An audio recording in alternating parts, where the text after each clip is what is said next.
Skoda keyring. It's quite a common one amongst their range. The battery's gone or going in it, the car keeps telling me.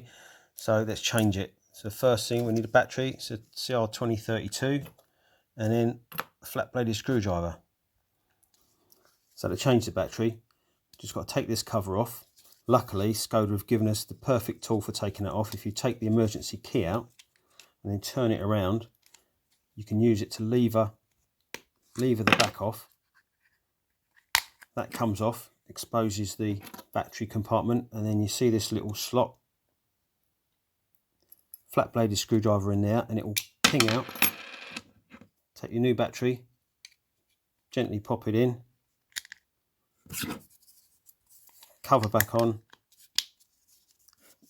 test that it works. All good.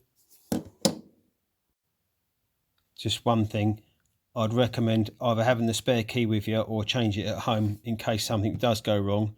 You don't want to be locked out. That could be a pain. Man, I feel amazing, being on this highlight every single day, and man, it's like a highlight. This is what I bathe and excited because I know I'm going in places. Everything I want is coming to me. Getting DMs asking how much for a feature. Tell them if it's right.